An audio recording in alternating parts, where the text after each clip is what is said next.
Hello, and welcome to Markets in Focus. My name is Joe Bell, and today I'm going to walk you through some of the most interesting financial market themes that I'm observing. So, a pretty decent start to the year, but when you look at the overall sector performance within the US equity market, it's been pretty mixed with a lot of different sectors actually in negative territory. Also, it's all about the Fed. It seems to have been the case for the past few years, despite some recent Powell comments about perhaps the March cut off the table. Market's still expecting around 5 to 6 rate cuts. That's largely unchanged from just 1 month ago. And finally, pretty strong January. A positive January historically bodes well for the rest of the year when you look back historically. All right, so take a look at this sector performance chart. This is January performance for all the sectors within the US equity market. You can see the cyclical groups, communication services, information technology. Remember, information technology and that growth aspect was the big winner of 2023. The Magnificent Seven, all those big tech AI-driven companies continue to dominate. Financials also up there in that top three, but you can see those rate-sensitive sectors, utilities, real estate, those have been lagging, also energy and materials as well. So we've had a pretty mixed market. This is actually somewhat similar to a lot of last year where leadership was somewhat narrow toward the top of the market. Now, we had a couple bits of news here. You had the small bank issue where the New York Community Bank announced a loan provision size about 10 times more than analysts estimated. That sent a little bit of concern throughout the market. We also already received financial reports from a lot of the big banks, so it wasn't thought of as a potential contagion. But you saw initially, perhaps some people think the Fed was going to cut earlier. Powell, in his comments this week, came out and essentially pretty strong language.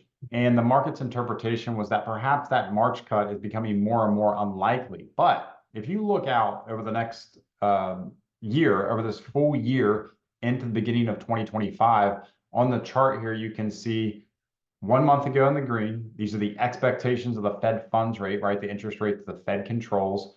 Looking forward, 1 month ago's expectations, the red is 1 week ago and currently.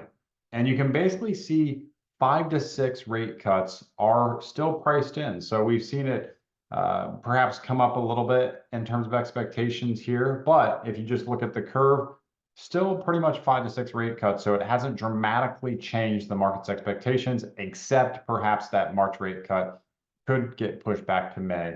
That's what many market participants interpreted Powell's words as saying. Now, the trend is positive in January.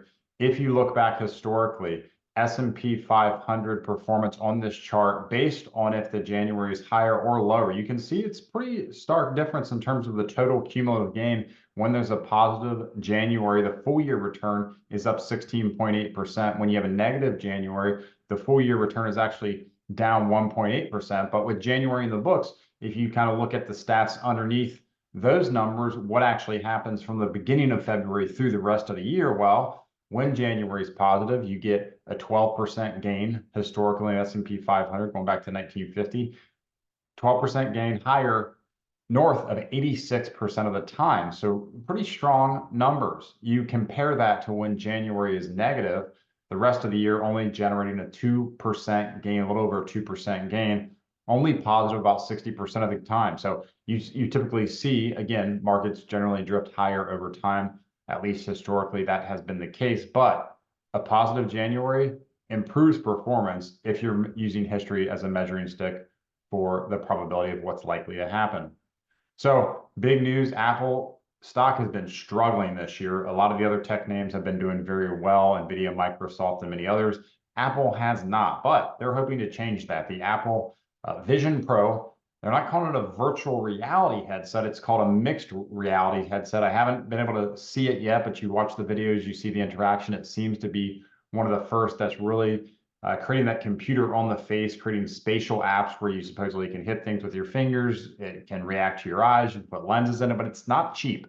The base set's around $3,500. If you add all the accessories, I think you're looking at that $400 to $4,500 range.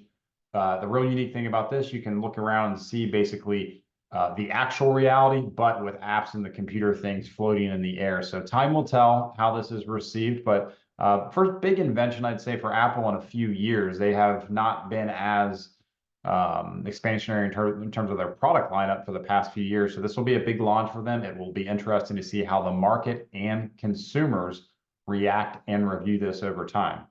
So with that, I want to thank everyone for watching, and I'll see you next time.